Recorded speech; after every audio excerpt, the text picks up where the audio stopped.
أعوذ بالله من الشيطان الرجيم بسم الله الرحمن الرحيم كان الناس أمة واحدة فبعث الله النبيين مبشرين ومنذرين وأنزل معهم الكتاب بالحق ليحكم بين الناس فيما اختلفوا فيه وما اختلف فيه إلا الذين أوتوه من بعد ما جاءتهم البينات بغيا بينهم فهدى الله الذين آمنوا لما اختلفوا فيه من الحق بإذنه والله يهدي من يشاء إلى صراط مستقیم۔ یہاں سے جہاد کی طرف چھٹی ترغیب ہے کہ اللہ تعالیٰ کی طرف سے جو فطری دین توحید بھیجا گیا، اس میں علماء سو نے جان بوجھ کر اختلاف کیا اور لوگوں کو توحید سے موڑ کر شرک کی طرف آمادہ کیا، تو لہٰذا ان لوگوں سے جہاد کرو تاکہ اشرف المخلوقات اپنے فطری دین توحید کی طرف مائل ہو اور توحید کے مطابق وہ زندگی گزارے اور ایک خدا کے سامنے سجدہ ریز ہو۔ اس قسم کی آیات کریمہ قرآن مقدس میں کئی مقامات پر آتی ہیں، جیسے سورہ جاسیہ کے اندر بھی اس کا ذکر ہوا ہے اور سورہ یونس میں بھی اس کا ذکر ہوا ہے۔ سورہ یونس میں اس طرح اس کا ذکر ہوا ہے، وَمَا كَانَ النَّاسُ إِلَّا أُمَّةً وَاحِدَةً فَاخْتَلَفُوا، کہ لوگ ایک ہی امت پر ایک ہی دین پر قائم تھے، تو فَاخْتَلَفُوا، تو لوگوں نے کیا کیا؟ اختلاف کیا۔ اور امت یہاں پر دین کے معنی میں ہے، اور مفسرین کرام نے جیسے کہ تفسیر مدارک میں متفقین علی دین الاسلام، کہ جو توحید والا دین تھا حضرت آدم علیہ السلام سے لے کر حضرت محمد مصطفیٰ صلی اللہ علیہ وسلم تک، کہ سب نے لا الہ الا اللہ کی دعوت دی تھی، اس پر سارے کے سارے لوگ تھے قائم تھے۔ اس طرح تفسیر روح المعانی کے اندر متفقین علی التوحید مقرین لعبودیتہ، یعنی وہ سارے توحید پر اتفاق رکھتے تھے اور اللہ کی عبودیت کا اقرار کرتے تھے۔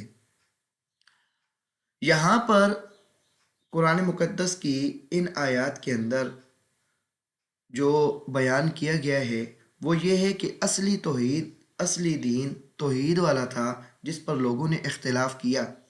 اب اختلاف کن لوگوں نے کیا ان کا ذکر ہے، کیوں کیا،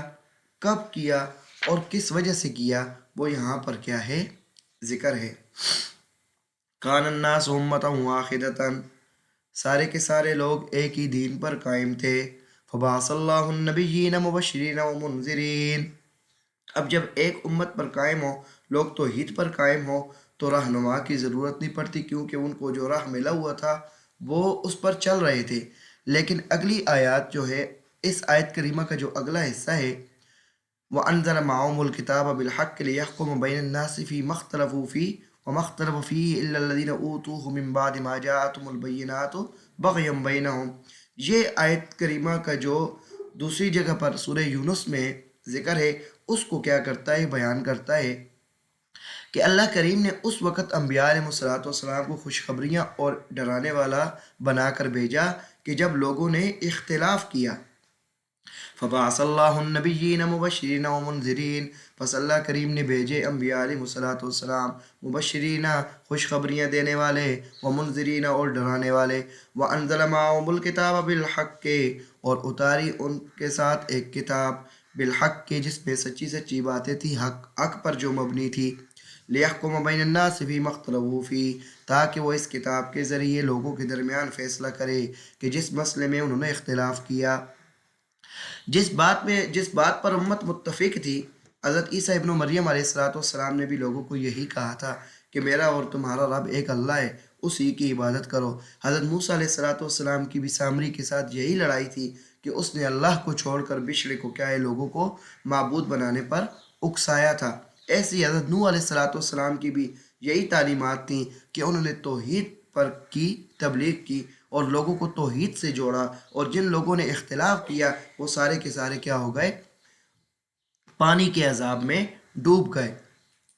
اسی طرح حضرت یوسف علیہ السلام نے بھی توحید کی تبلیغ کی، حضرت یعقوب علیہ السلام نے بھی توحید کی تبلیغ کی۔ تو یہ سارے کے سارے لوگ اسی بات پر قائم تھے، توحید والے دین پر قائم تھے۔ تو جب لوگوں نے اختلاف کیا کہ توحید سے ہٹا کر لوگوں کو شرک کی طرف مائل کیا، تو پھر اللہ کریم نے انبیاء علیہ السلام کا سلسلہ جاری فرمایا اور ان کو کتاب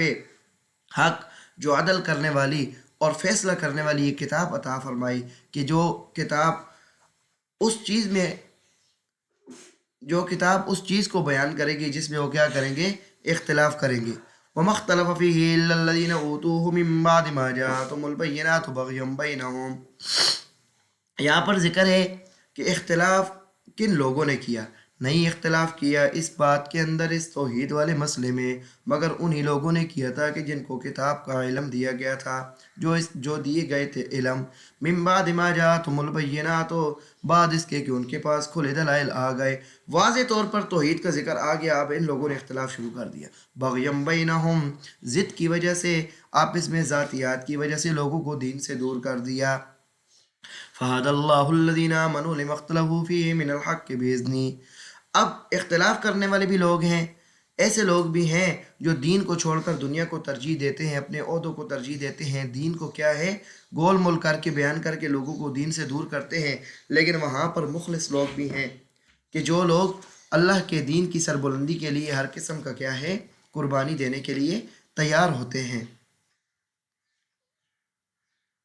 سورہ جاسیہ کے اندر بھی اس کا ذکر تھا، فَمَا اخْتَلَفُوا إِلَّا مِن بَعْدِ مَا جَاءَهُمُ الْعِلْمُ بَغْيًا بَيْنَهُمْ، کہ اختلاف اس وقت ہی انہوں نے کیا ہے کہ جب ان کے پاس علم آ گیا تھا آپس میں ضد کی وجہ سے۔ تو یہاں پر ذکر آ گیا کہ اختلاف کن لوگوں نے کیا، اختلاف ہمیشہ علماء سو نے کیا، اور اختلاف انہوں نے کب کیا کہ جب ان کے پاس علم میں سے کوئی چیز آ گئی، اور کیوں کیا، ضد کی وجہ سے کیا۔ تو سب کا سب یہاں پر کیا ہے قرآن مقدس کی دوسری آیات کو سامنے رکھیں گے تو وضاحت کیا ہے ہو جائے گی ہر مسئلے کی۔ فَهَدَى اللَّهُ الَّذِينَ آمَنُوا لِمَا اخْتَلَفُوا فِيهِ مِنَ الْحَقِّ بِإِذْنِهِ، پس ہدایت اللہ کریم نے فرمائی ایمان والوں کو اس بات کے اندر جس میں وہ اختلاف کرتے تھے، حق بات میں، جو سچی بات تھی، توحید والی بات تھی، اس کی اللہ کریم نے ایمان والوں کو سمجھ عطا فرمائی، اور ایمان والوں نے توحید والی بات کا کیا ہے اقرار کیا، اور برملا خاتم النبیین حضرت محمد مصطفیٰ صلی اللہ علیہ وسلم کے ساتھ کیا ہے وہ مل گئے۔ یہاں پر اگر سورہ بقرہ کے شروع کے مضامین کو لیں تو ملت ابراہیمی جو دین پر قائم تھی، تو ملت ابراہیمی کا دعویٰ کرنے والے چاہے یہود ہوں کہ جنہوں نے حضرت عزیر علیہ السلام کو خدا کا بیٹا بنایا، چاہے عیسائی ہوں جنہوں نے حضرت عیسیٰ ابن مریم کو خدا یا خدا کا بیٹا اور حضرت مریم علیہ السلام کو بھی خدا بنا لیا، تو اس کے بارے میں اللہ کریم نے ایمان والوں کو شرح صدر فرمایا کہ یہ سارے اللہ کے بندے ہیں، خدا نہیں ہے، اور خدا بیوی اور بچے سے کیا ہے پاک ہے۔ تو ایمان والوں کو اللہ کریم نے ملت ابراہیمی کی حقیقت جو صورت تھی وہ اس سے آگاہ فرمایا، تاکہ وہ صحیح جو ملت ابراہیمی قائم تھی کہ وہ ابراہیم علیہ السلام کہ جو مشرکین چاہے اس کے قریبی رشتہ دار ہوں، گھر کے بندے ہوں، ان سے کیا کرتا تھا برات کا اعلان کرتا تھا، اور دو ٹوک ان سے برادری کیا ہے ختم کرتا تھا، تو اس کی ملت ابراہیمی کی پیروی کی حکم دی۔ تو ایمان والوں کو اس توحید کے اندر جو لوگوں نے اختلاف کیا، ملاوٹ کی، اس کے بارے میں اللہ کریم نے ایمان والوں کو آگاہ فرما دیا بِإِذْنِهِ، اپنے کرم کے ساتھ، اپنے حکم کے ساتھ۔ واللہ یہدی من یشاء الی صراط مستقیم، اور اللہ کریم کا اصول اور طریقہ کاری یہی ہے کہ وہ ہدایت کرتے ہیں جس کو چاہتے ہیں۔ کس کو چاہتے ہیں؟ جس میں انابت کا جذبہ ہوتا ہے، جو انابت رکھتا ہے، جو اللہ کریم کی توحید کو سیکھنے کے لیے، سمجھنے کے لیے کوشش کرتا ہے۔ اِلَىٰ صراط مستقیم، صراط مستقیم کی طرف۔ صراط مستقیم کیا ہے؟ وَأَنِ اعْبُدُونِي هَٰذَا صِرَاطٌ مُّسْتَقِيمٌ، سورہ یاسین میں ہے کہ تم میری عبادت کرو، یہی سیدھا راستہ ہے۔ صراط مستقیم کی تشریح پہلے سورہ فاتحہ میں گزر چکی ہے۔ تو صراط مستقیم جو ہے توحید والا راستہ ہے۔ اللہ کریم ان لوگوں کو سمجھ عطا فرماتے ہیں جو اس کو سمجھنے کی کوشش کرتے ہیں، کہ زمین و آسمان میں وہ غور کرتے ہیں کہ اور کوئی بھی نہیں ہے، نہ دنیا میں کوئی سائنٹسٹ ہے، نہ کوئی بادشاہ ہے،